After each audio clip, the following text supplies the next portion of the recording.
agenda real quick, and then we have Steve Hubble here to talk about to give you an update on the city's climate action plan.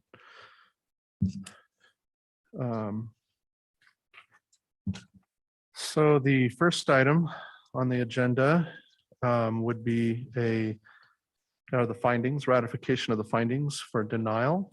That is normally on the consent agenda unless there's the commission wants to discuss that one. Any opposition? Okay, let's go ahead and put that on consent. Okay. Item number 2 is an accessory dwelling unit, construction of an accessory dwelling unit. Haven't heard from the public on that one. That was also proposed for consent. Any opposition on putting item number 2 on the consent agenda? I have a question. So I saw that you did the review when you were looking at the ADU. They're also proposing an addition on the side and also raising the house and putting a basement. Was that reviewed? Actually, they're pulling that part of the project for now. This is just the ADU. So yeah, this is your review on this one's just the ADU. The rest of it is they've decided to not propose that right now. Okay, then I'm fine with it being on consent. Okay, great. We'll go ahead and put that on consent as well. Item number 3. This one is to also demolish an existing garage and construct a new garage. Also have not heard from anybody on that one. And that one was also proposed for consent. Any opposition? Okay, great. Let's put that on consent as well. Item number 4, we will be hearing. This is a proposal to take the siding off of a house and to install LP Smartside with diamond coat, which is not something we typically allowed in the historic districts. So that came to the commission for your review. So that one is proposed to be heard.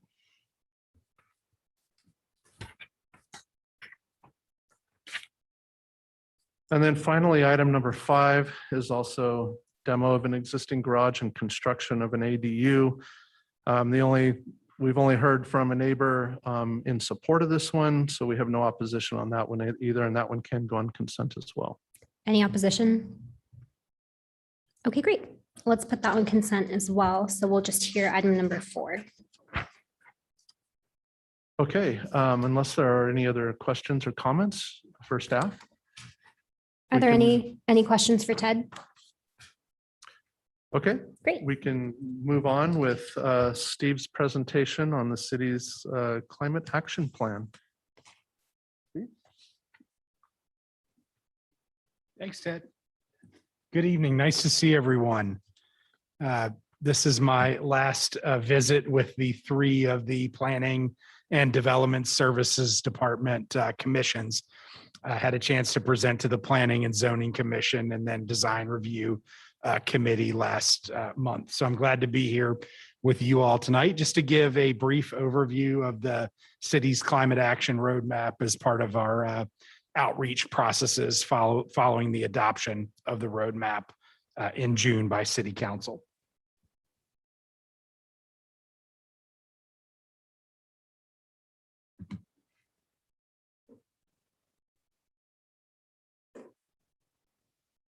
Computer, please.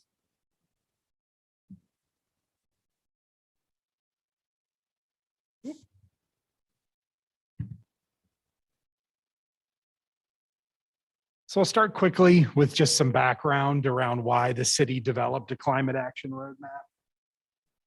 We're seeing a number of climate-related impacts in our region, some of which are described here on the slide. In the bottom right-hand corner, you can see the drought severity index maps for both Idaho and the West, and the darker the red, the more severe the drought. So certainly some areas in the West dealing with what they describe as an exceptional level drought.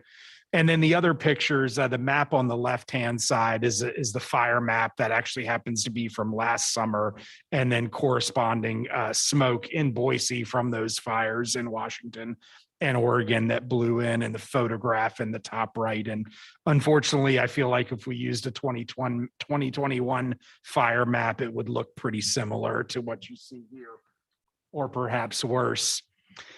And these impacts that we're seeing are aligning well with what's referred to as a climate adaptation assessment, which was an initial project that we did back in 2016 in collaboration with the University of Idaho to begin to analyze what impacts would be from climate change here in Boise and the region, looking at various climate models and seeing what would happen out into the future with some of the changes that we're anticipating to see. And you can see some of the projected impacts there in terms of hotter days, drought frequency, and then other impacts related to water.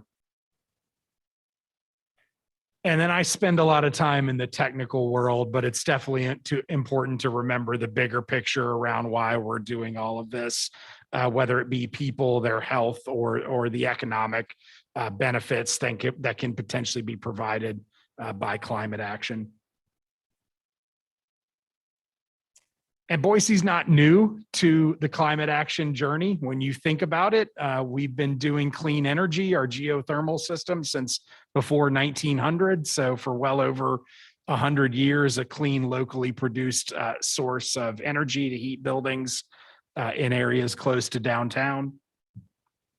More recently, more significant work around energy, specifically in a number of city facilities. That's the 20-mile South Farm Administration Building. If you all are not aware, the city owns a farm south of town where we land apply biosolids from the wastewater treatment process.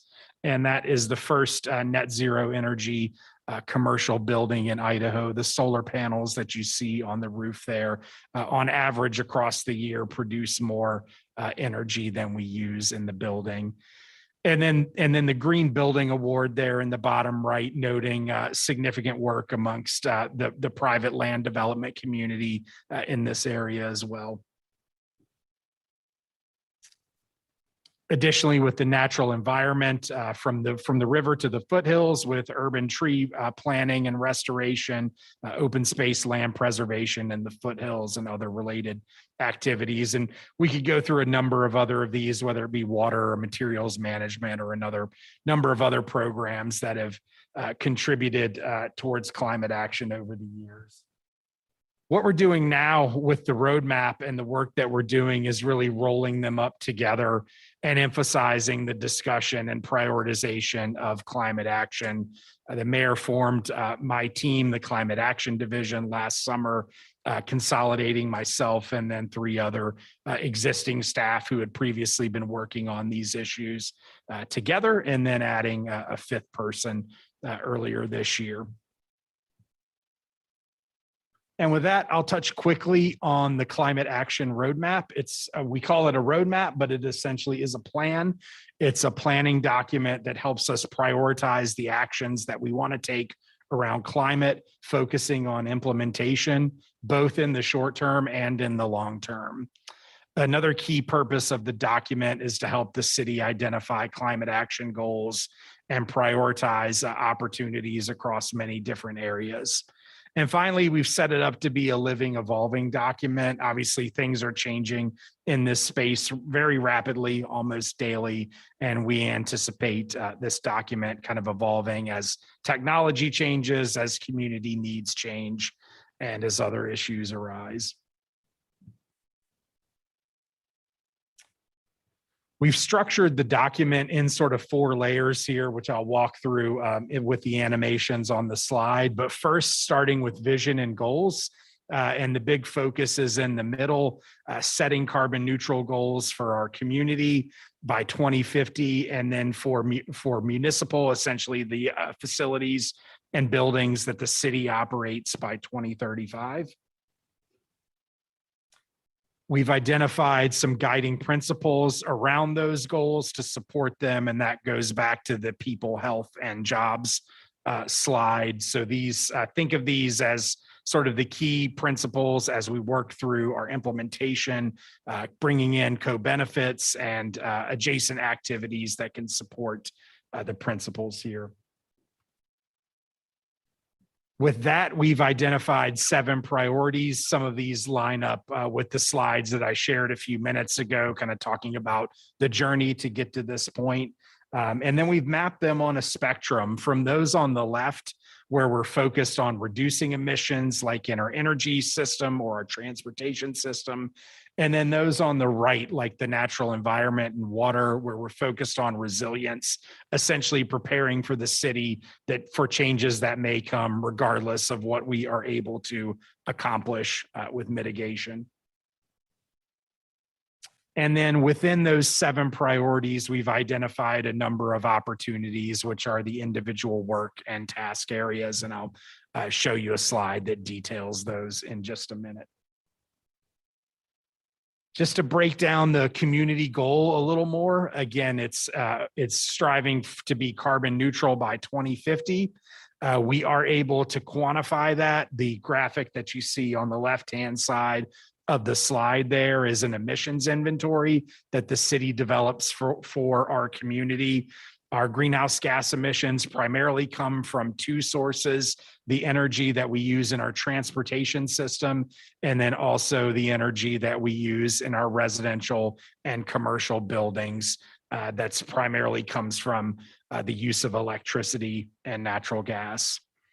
And then our approach to getting to carbon neutral is first to reduce emissions. So we want to take that pie chart that you see there down as close to 0 as possible. Once that's occurred, we'll look to either sequester or offset emissions as our sort of secondary priorities. And then I think the most important element of this slide is that community in action. This is a community goal. The city can certainly do its part in terms of the facilities that we operate, but ultimately the success of this will need to be made by all of us as residents and businesses. Some of you all may be aware that the city set clean energy goals a couple years ago, and those have not gone away. They essentially integrate into the new climate goals and become interim milestones or targets on that path. So you can see how those lay out here, starting with clean electricity and carbon neutral for city government, and then for the community.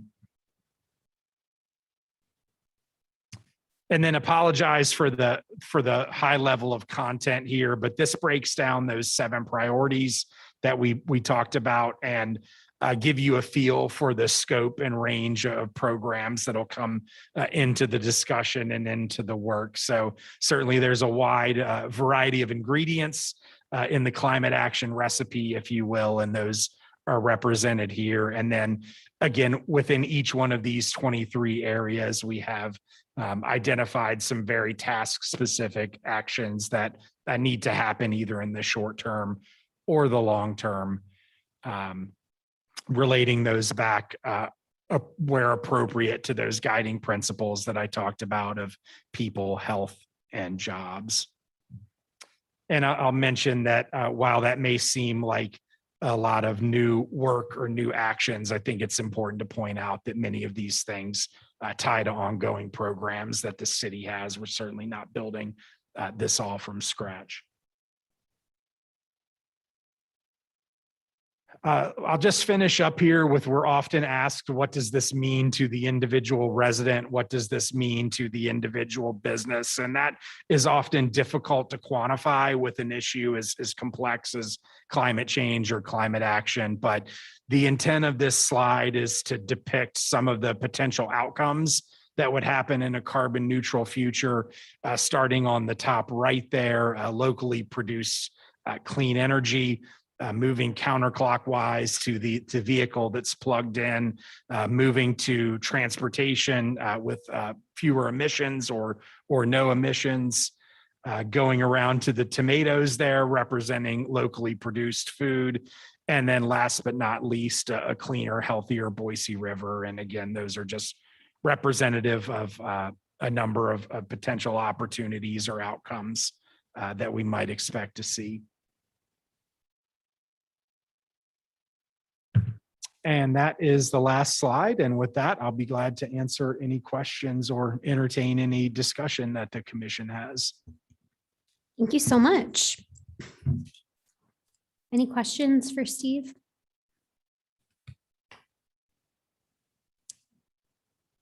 Jill, did you have one? Oh, no, did you have one? Yeah, no, if you do, go ahead. Oh, Danielle, did you have one? Sorry. Well, just a quick question. How do you see the commissions integrating with this plan, and what kinds of things can we sort of start looking at or doing as a commission to help, further this plan or reach your goals? Sure. Chair, Commissioner, thanks for the question. I think in the broad sense, we're currently engaged with the Planning and Development Services Department, as well as other city staff to support the update that's happening to the development review ordinances with the city, and where appropriate, integrate more recommendations or requirements related to climate action. A tangible example I could give would be charging infrastructure for electric vehicles that would come along with parking requirements for new development or redevelopment. So in the broad sense, that work to support the regulatory platform or design guidance. I think with specifics to the Historic Preservation Commission, certainly one thing that comes to mind would be any enabling or support for rooftop solar applications in the historic district. Certainly understand you all have guidelines that you have to work with, but there are some challenges to rooftop solar in our state given other regulatory constraints. So where there's an opportunity to support and enable that, I think that would be certainly one tangible outcome that would come to mind.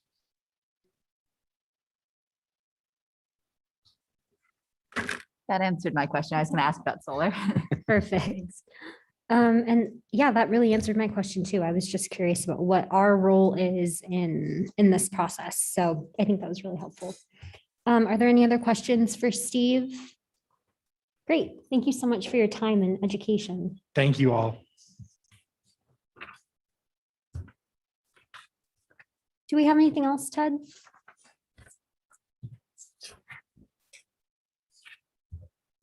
No, that was it. Okay, That was great. some free time. Awesome. Well, everyone, we'll go ahead and call the work session to a close and enjoy the next little bit. We'll reconvene for our hearing at 6.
Oh, perfect. Great.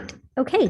Good evening, everyone. Today is the 30th of August, 2021. This is the scheduled time and place for the Historic Preservation Commission meeting. I'm Chairperson Montoto, and I now call the meeting to order. Victoria, would you please call the roll? Maroney, Here. Weaver, Here. Malloy, Here. Montoto. Here. Kintai. Here. 5 present, 2 absent. Thank you. I'll now turn it over to Ted for our virtual introduction. Thank you, Madam Chair. Good evening and welcome to the Boise Historic Preservation Commission meeting. A few things to start out for tonight's proceedings. Everyone from the public entering the hearing has been automatically muted and cannot speak. As the item you're interested in comes up for discussion, you will be called upon and unmuted. You will be promoted to panelist and will rejoin the meeting after a slight delay. There is a chat function in Zoom. This is not part of the record and should only be used if technical difficulties arise. If the chat function isn't available for you, you can email zoninginfo@cityofboise.org with any technical issues. Our proceedings for public hearings begin with a presentation from the planning team. Then we'll go to the applicant and then the representative of the Registered Neighborhood Association, followed by questions from the commission. After that, we proceed to public testimony, starting with those who signed up on the online sign-up sheet in advance, and then anyone else who raises their hand virtually. If you are attending through your telephone, you can type *9 to raise your hand. Each member of the public is allowed up to 3 minutes for testimony. We are strict with this time as it is limited in code. Finally, the applicant is allowed 5 minutes for rebuttal, after which the hearing will be closed and the commission will deliberate and render a decision. Tonight's agenda and proceedings will be almost the same as in-person hearings, except we might have a bit of delay as we work through the technology. Please be courteous and patient with us while we venture through this virtual format. Madam Chair, you have the floor. Thank you, Ted. Have all commission members had a chance to review the minutes from the July 26th, 2021 meeting? Does anyone have any comments or changes to the minutes? Hearing none, I will now take a motion on the July 26th, 2021 minutes. Madam Chair, Commissioner Weaver, I move that we approve the minutes. thank you. Do I have a second? I'll second. Thank you. Victoria, would you please call the roll? Maroney, Aye. Weaver, Aye. Malloy, Aye. Montoto, Aye. Kintai. Aye. All in favor, motion carries. Thank you. We have 4 possible items for the consent agenda this evening, beginning with item number 1, DRH 21-00253. Does the commission have any questions on this matter? This is a ratification of findings. I just put this on the agenda, right? I don't need to read any of this. Yeah. Okay, great. Madam Chair, that's wouldn't be a public hearing item. Wonderful. The second item we have possibly for consent is item number 2, DRH 21-00271. Does the commission have any questions on this matter? Is the applicant present?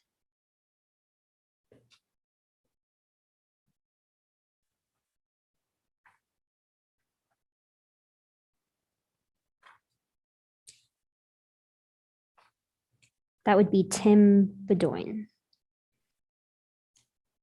Can you hear me? Yes. Are you in agreement with the recommended conditions of approval? Yes, ma'am. Great. Ted, was there any written opposition to this matter? There was not. Is there anyone present tonight wishing to testify against this matter?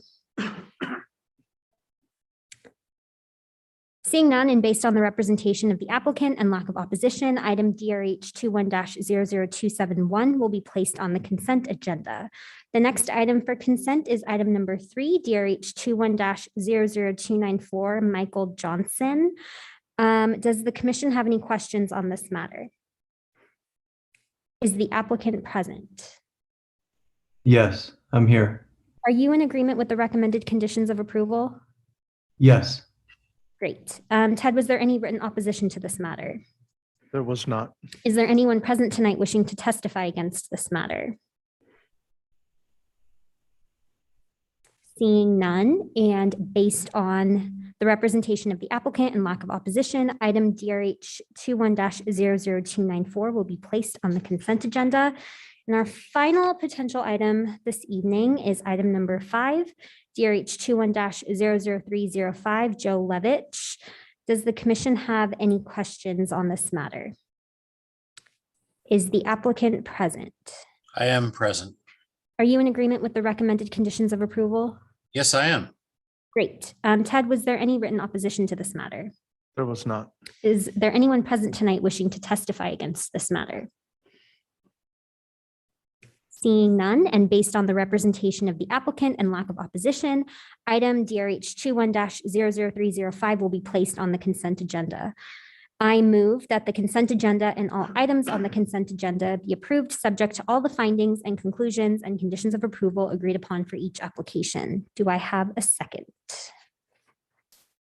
I'll second. Thank you, Commissioner Maroney. Victoria, would you please call the roll? Maroney, Aye. Weaver, Aye. Malloy, Aye. Montoto, Aye. Kintai. Aye. All in favor, motion carries. Thank you. So the first item, first and only item we'll be hearing this evening is DRH 21-00297, Teresa Willerup at 1519 North Harrison Boulevard. Ted, can we please have the report? Thank you, Madam Chair, members of the commission. This is a request to replace the existing siding on a contributing house with LP Smartside with diamond coat, pre-finish, and it's located in the Harrison Boulevard Historic District and is considered contributing. The house, as you can see here, is a corner lot located on the corner of Harrison Boulevard and Lemp. It is a 2-story house. The bottom half of the house is clad largely in stucco, with the upper half with shingle siding. That was apparently, according to the applicant, that siding was installed in 1960. So with that, it would not be considered the original siding. The siding beneath the structure, this is a close-up of the existing siding.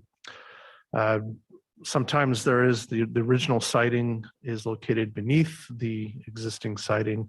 In this case, the applicant has informed staff that the only thing below underneath the siding is some plywood sheathing type material.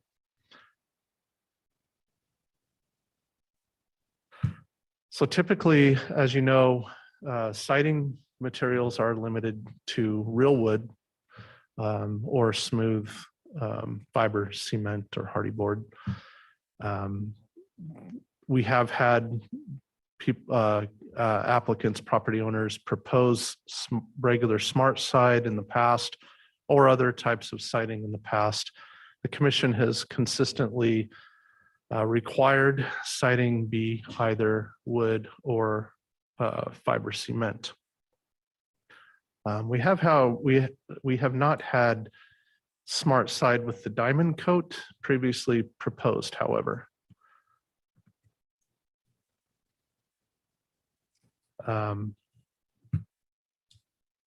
Upon review of the application, staff does recommend approval, but with the approval of replacing the siding, but with the condition, the standard condition that it be either wood or smooth fiber cement.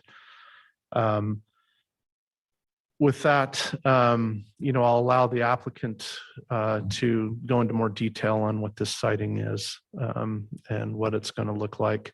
It is proposed to be smooth diamond coat siding. So, but again, staff is recommending that the siding be either wood or fiber cement. Thank you. Thank you. Let's go ahead and hold our questions until we've heard from the applicant. And that being said, is the applicant present?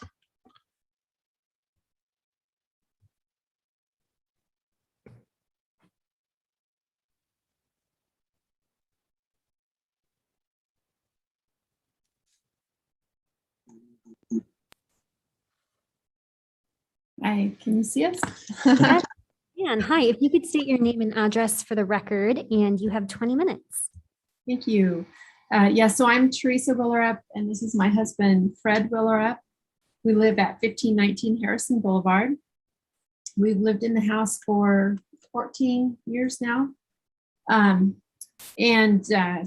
So we've been here a while and have gotten to know the house pretty well.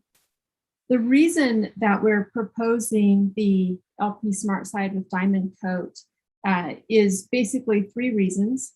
The first one is that, well, we've been out looking for siding now for about a year and a half and comparing different options and different ways that we can repair the siding that's degraded on the west and south sides of the house.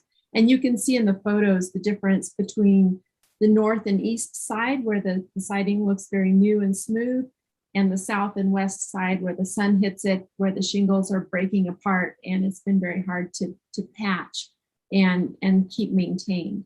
So we've been looking for a material that we can use to re-side the entire top floor, because we've not found a shingle on the market that matches the quality of the shingles that were put on in the late 60s. And our repair work shows that the shingles that we put on the new construction on the garage 4 or 5 years ago, we were not able to match that solid plank look of the original house, or of the house that was remodeled in the late 60s. So the diamond coat has 3 advantages to it that we felt when compared with the fiber cement board. We liked it as a better product, and we thought it would be a better product for the house. The first reason is because the LP diamond coat is a greener product than fiber cement. So it's more, it's got a lower carbon footprint to produce and to ship. And both products are being shipped from the south, from Louisiana, so in Texas. So there's quite a distance that they're being carried. And so just the cost of carrying a light product versus a heavy product, and then the process, the manufacturing process itself of the Smartside is a greener process than fiber cement. And with the added bonus that it is renewable materials that is going into the construction of the Smartside. So that was reason number 1, is it's a greener product. Reason number 2 is from a durability product. And I know that there have been issues with LP siding in the past. However, with the diamond coat coating, it adds a very durable finish onto the manufactured wood that prevents and mitigates against the issues that have been seen in the past with particle board. So it's not your traditional lap siding that we're putting on. The diamond coat does give it a very solid, very durable, protective finish. And you can see that in the application. We've attached some photos of the impact tests that have been done comparing the Smartside with diamond coat against fiber cement. And you can see the impact resistance there in those photos to show the durability of the Smartside against the fiber cement. The third reason is in an attempt to maintain congruence with the current look of the house. So if you look, at the one photo in particular of the north side where it's the least damaged, there is this very, it looks like solid wood siding on the side of the house. And when we went out and we're looking at what kind of shingles could we get to replace that, we simply are not able to find the quality of shingles that will let us replicate the depth, the height of the siding, and also the smooth bottom finish. That being said, the siding does have a texture to it. And the fiber cement, as you know, it's a smooth siding. So we would not be able to maintain the texture of the siding with the smooth fiber cement. With the diamond coat, the siding is textured. So you can, or we would be able to maintain some congruence between the texture of the house that it has today with the diamond coat. The diamond coat is available in a solid plank, and it's also available in shingles. So we could offer that up as well as an alternative to use the diamond coat shingles instead of the solid plank. Those were basically the three reasons: the green factor, the ecological factor, the durability and warranties behind the diamond coat, and the third one is to maintain congruence of the house with the look of the house that it has today.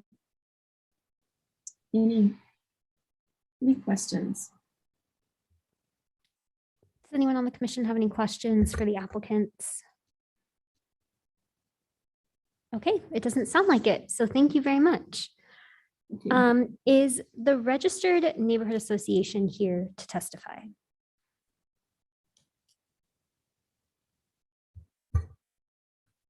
Madam Chair, the Registered Neighborhood Association, I don't think is going to be online to testify.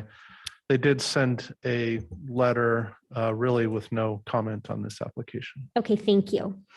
That being said, are there any members of the public wishing to testify this evening? It doesn't appear so. Are there any final opportunities or questions for the applicants or staff?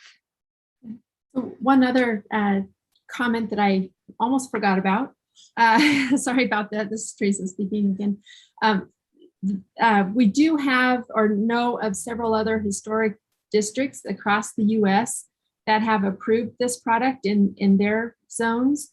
One in Indiana for sure, and we believe one in Louisiana. We're still trying to sort that one out. But I can send the reference for Indiana if that would be of interest to the committee. And then finally, I just want to thank everyone for considering our application and listening to our comments. Thank you. Thank you so much. Any final questions for the applicant or staff? Okay, with that, I'm going to close the public portion of the hearing and I'd like to start out with some discussion before entertaining a motion. So if you have any thoughts, comments, please share.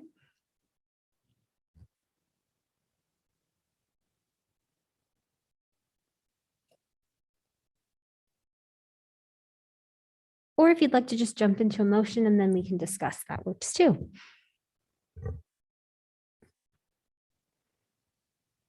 I guess I'll start off the discussion.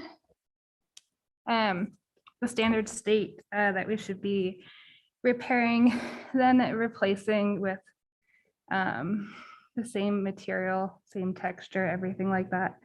So that goes against the standards that which we should be following. The problem with substitute materials is that we don't know how they're going to perform in the long run. And that is my concern here, especially wrapping the entire second story with this material. If it was just like the back of the house, we could test it. I'd feel more comfortable, but the entire top half of the house, and we just don't know how it's going to perform in the long run, are my concerns. Thank you, Commissioner Malloy. Any fellow commissioners want to offer thoughts? I just have a question about that, Malloy.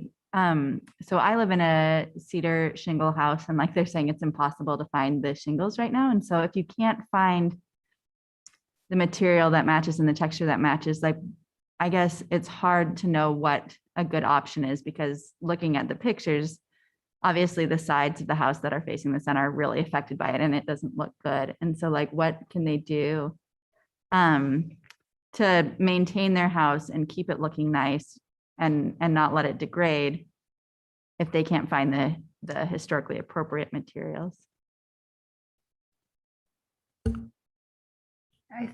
I mean,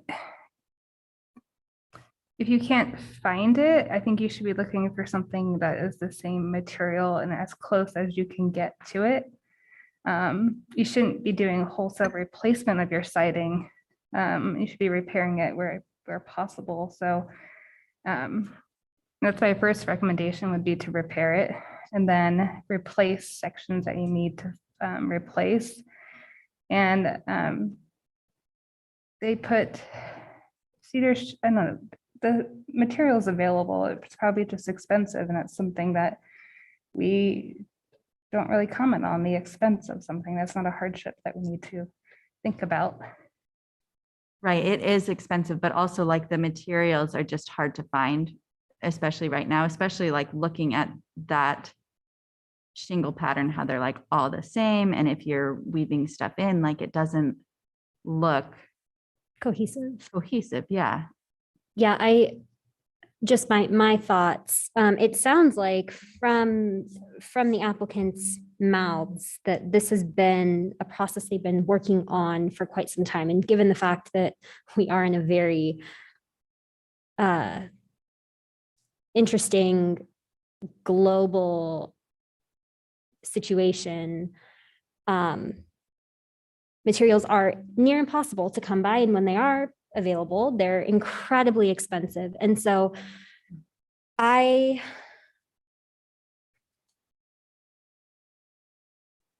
really aligning, I think, with staff's recommendation at this point. Just because it's not like they're not trying to fix this. And I think the fact that they're even here before us right now, looking at the photos in front of me, they're wanting to fix that. They're showing that they're wanting to do something to fix it. And it's a situation where they don't really have a lot of options available to them at this point. And I think if they were to leave this for another 18 months, we'd probably see even more damage that could potentially severely affect the house. So those are, I guess, my thoughts. I'd be really interested to hear what others have to say, or we'll consider a motion. And I have just one comment, and if I'm understanding everything correctly, that we're looking at a house that has, the siding was put on in the 60s, but we don't really know what was originally there. And it's my understanding that we're trying to, the desire would be to have the same look on the house that's here now that was put in the 60s, rather than putting it back to what it might have looked like in 1912 when it was originally built. And I would suspect that some of the siding options that don't quite match this might match more of what was originally on the house, and potentially, I can understand that this look is, they like the look of this, but there might be some research that needs to be done into what may have been on the house originally and what that look might have been like, to select the siding for that rather than this, which was a replacement siding at some point in time. Thank you, Commissioner Weaver. I think that's a great point. Any additional comments from any commissioners? Or perhaps a motion?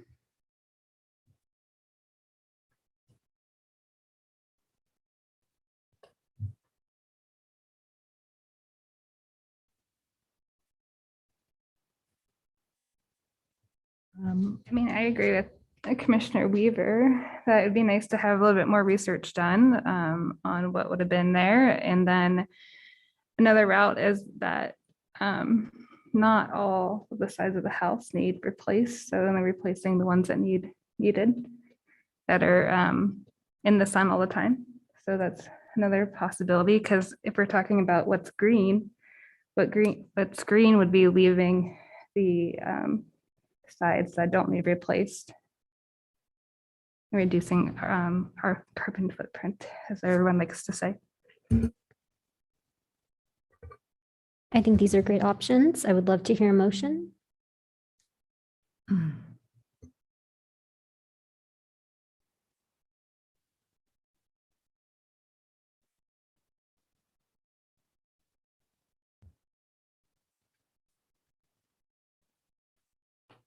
I guess I would move, Madam Chair, to approve DRH 21-00297 with staff's conditions of approval. And then I guess if the homeowners want to look at a couple of these options of either partially replacing the siding or doing additional research into, maybe what was originally there, if we are looking at still reciting the whole house, then then they could come back with staff and discuss that with them rather than having to come back here. But that would be fine. This is Teresa. If I can comment Oh, on. I'm so sorry, Ms. Fuller. The public portion of the hearing is closed. Okay, I just wanted to call attention to the repairs that have been conducted on the degraded siding. I'm sorry, the public portion of the hearing is closed, but thank you so much.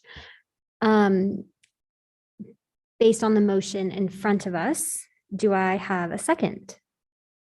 I'll second. Thank you, Commissioner Maroney. Victoria, would you please call the roll? Maroney, Aye. Weaver, I, Malloy, Aye. Montoto, Aye. Kintai. Aye. All in favor, motion carries. Okay, that wraps up our hearing for this evening. Thank you so much, everyone, and we will see you next month.